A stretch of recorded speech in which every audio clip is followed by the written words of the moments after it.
Guys, it's Captain Erik Tilson. We are on the south end of Lake Toho today. Gonna try to find something cool. Gonna try to catch some fish. Last week and the week before, fishing down here was pretty good. It has since gotten kind of tough. They've shut the water flow off out of the Southport lock, and the fish have basically scattered back out in all the hydrilla down here. If you guys caught the video from Ed Harris talking about, you know, proposed treatment plans, what they might do, what they may not do, all that other good jazz, you know, and you saw the picture of all the highlighted areas, then you know that the south end of Lake Toho is almost essentially, or is almost basically completely socked in with hydrilla. The south end is easily probably the worst thing going out here right now. There's a lot of hydrilla out here, and there's no end to it anywhere. You know, but there's still a couple of areas. You know, for the summertime, they're a little. Most of them are a little shallower than I like to fish for this time of year, but. Hey man, beggars can't be choosers, and if you're wanting to fish the south end, then you know it's going to be what it's going to be. But I think we're about to run over and go pick up my good friend Captain Brent Nelson, and just go have fun with it today and run around on the south end, see if we can't catch some fish. Might be challenging, but I'm not complaining. It feels amazing out here. Today might be kind of weird. It's August and we had a cold front come through. It feels absolutely incredible out here this morning. It's like 70 degrees. It's dry, low humidity. So far winds are, you know, what I would call light variable. Very beautiful morning, feels amazing. Kind of a teaser for the fall coming. It's not gonna last. We'll be back into feels like temperatures of triple digits here in a couple days, but we're gonna enjoy it while we can. We're gonna ride around today. We're gonna go pick up my buddy Brent and hopefully show you guys where and how to catch some fish on the south end of Lake Toho. So y'all come on.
All right, guys, so we went and picked up Captain Brent.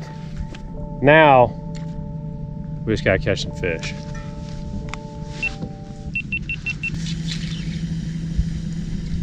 Probably surveying people. How do you guys like the lake being completely choked out like it is right now?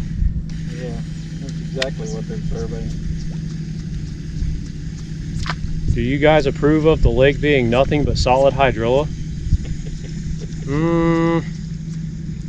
Not really, but I'm scared to tell you otherwise because you guys will come out here and completely nuke the entire place.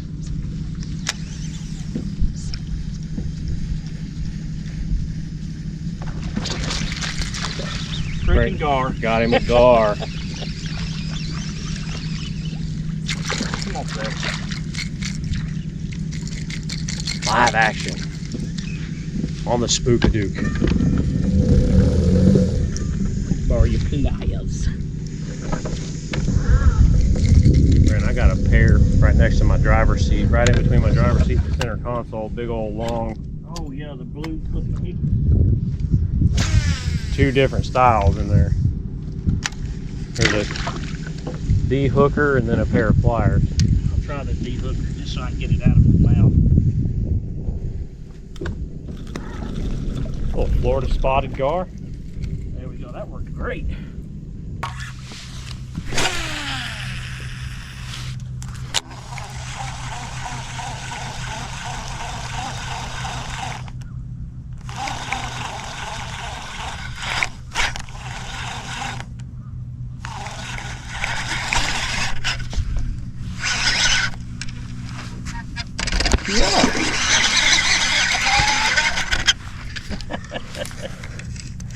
Absolute giant.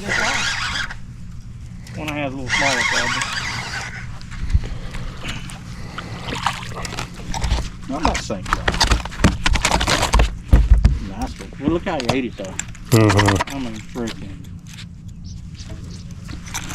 This freaking dog that ate it. Ooh.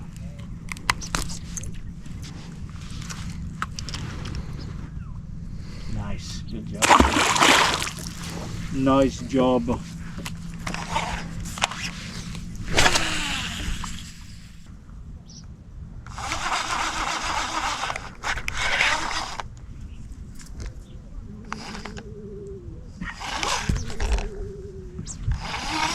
Watch that happen.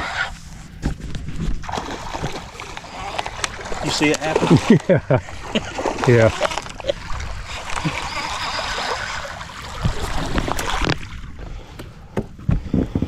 Long and skinny. I know what they are. They're pretty Meth bass. crackhead though. Don't say. That's a nice bass. I mean,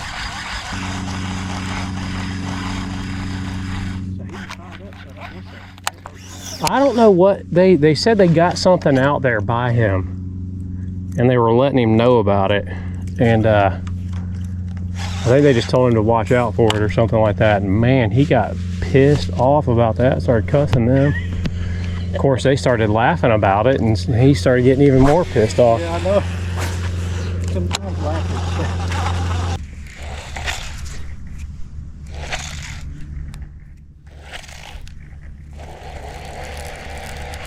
Hey, what'd them old boys say to you? They said there was a line in the water, so I'm like, okay, I started to turn. Then the lady on the boat goes, "Don't be a fucking idiot." What? And I'm like, okay, lady, there's no need for that kind of language. I'm turning. And then she started running her mouth some more and goes, "People have lost their lives for less." What? What? Yeah, seriously. Were they on? They were on the airboat, correct? They were on the airboat and that little boat right there. Oh, Jesus. What kind of a line? I have no clue, but I was like good 50, 60 yards away from Yeah, them. at least. Line right in front of you. Hey, you're Tilson, right? Yeah.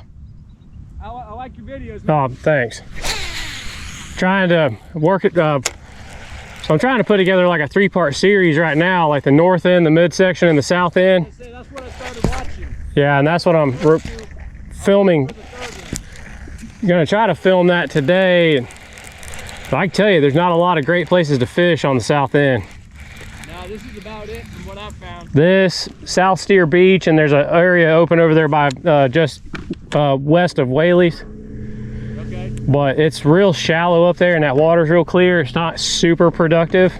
Yeah. Sucks. I like the north end right now myself. Yeah, we fished up there last month. It was pretty good. Which we've caught a couple decent fish this morning. I got one right now, didn't even know it.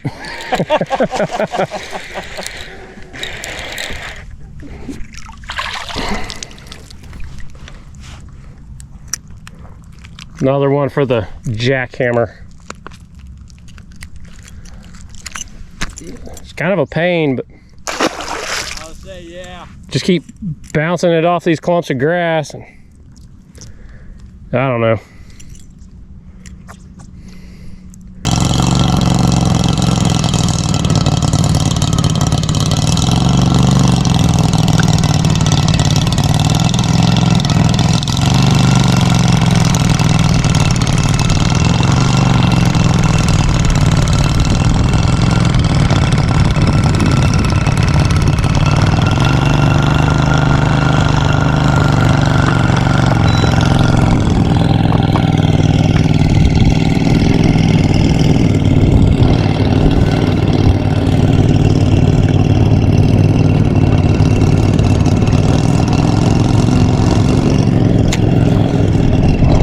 let's go for a ride, buddy. All right, guys, so little change of scenery here. Ran up the lake, and I'm over here in what's called the South Steer Beach area. Kind of in between Whaley's and Red's, but a lot closer to Red's fish camp. There's an underwater point that extends out into the lake over here, and it used to be a shell bed. In the last couple years, the lake's hydrilla situation has reduced the amount of naturally occurring flow through the lake, and so as a result, a lot of the shell beds have silted over and kind of gone away, and as that happens, the hydrilla is able to spread over top of it. It's kind of not good, but still a good area. I mean, you can tell that it's a harder bottom because the hydrilla doesn't grow as good over here, but it's definitely still here. Gotta stop catching more fish than everybody else, Brent. I told you that. That ain't because of it. Well, it might have been for this group. I don't know. You get popped? Yes, sir.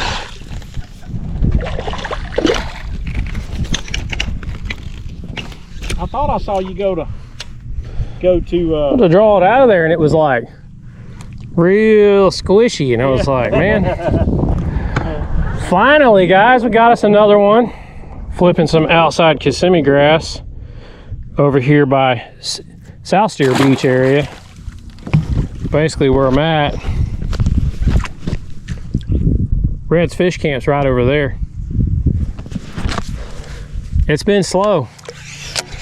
You know, we got into that little morning flurry of them, and then, and whether it's because we changed location or what the deal is, it got slow. Personally, I think it has more to do with the weather. Lake Toho historically does not respond well to a cold front. I just can't get over you saying cold front in August. It's wild. First time I've ever had to fish in August post frontal. Yeah. But we are definitely high barometric pressure. Most definitely. Matter of fact, I'm gonna get out the barometer and see where it's at.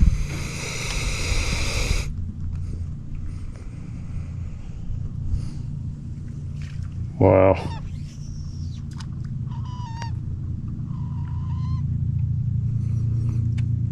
Just under 30.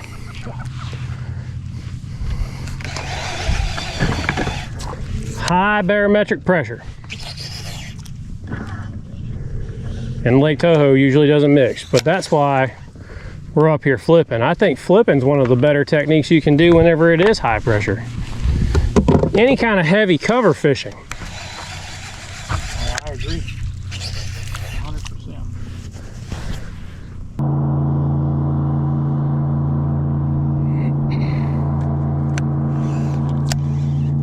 I don't like all this pepper grass.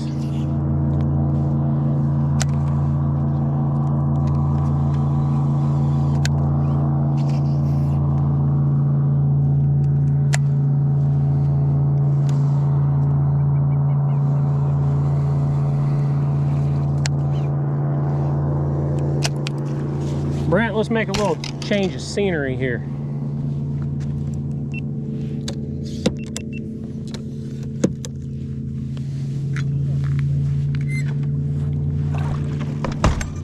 Looks like the pepper grass starts getting kind of out of control up here a little bit.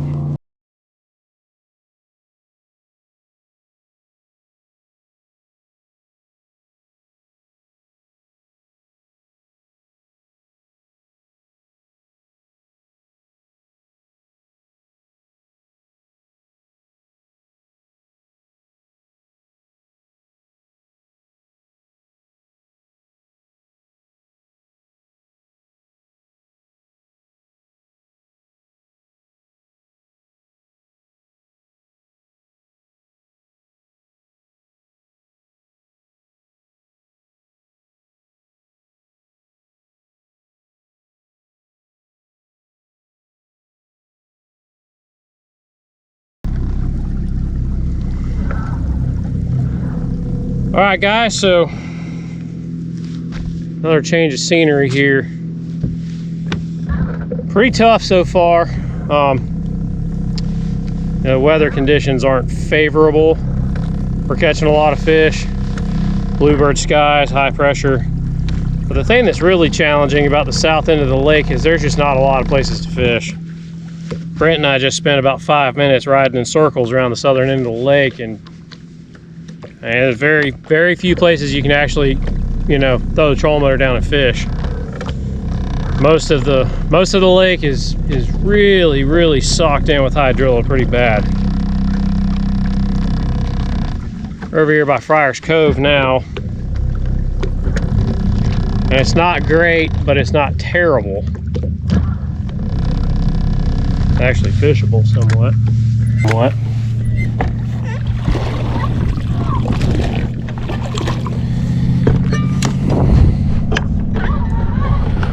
One thing's for sure, whether it's spray or harvesters or what, they're gonna have to do something with the lake.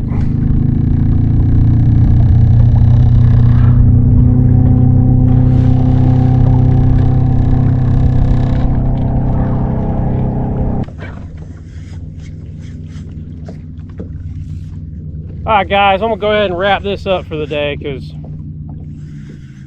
well, for one, running out of places to fish. 2, fishing doesn't seem to be getting any better. Tried to put something together to show you guys something, and pretty much the only thing I was able to come up with is fishing down there in front of the locks. That is choked out down there, but it seems to be a little bit better than everything else that's on the southern portion of the lake. Caught a fish flipping outside Kissimmee grass. Other than that, pretty much everything we did today was on a golden shiner jackhammer. The one that we caught flipping ate a P&P Reaper. No surprise there. But no doubt, if you find yourself on the south end of the lake trying to fish somewhere and you do get in somewhere, you might want to think about throwing a 1/2 ounce gold shiner jackhammer. Now, I throw mine on braid. It's easier to rip through stuff. The rod that I throw it on is a Cadence 743C, fast reel, 8.3 to 1. That's about it, guys. I don't know. This little series was a pretty tough series. Obviously, the north end was better. There's a lot more places to fish up there. There's a lot of catchable fish up there. The mid portion, a lot like the south end, just completely choked out with grass. I mean, there's very few places to actually fish, and if you do fish anywhere, you're having to grind through hydrilla non-stop. But it is what it is until they either spray all of it or they harvest it or they do something with it. I don't know. The lake needs help. But in the meanwhile, guys, that's it. I'm gonna have a couple other videos coming out. I'm working on one right now for Carolina rigging in the summertime. Catch a giant on that one. Hopefully this helps you guys out. See you on the next one.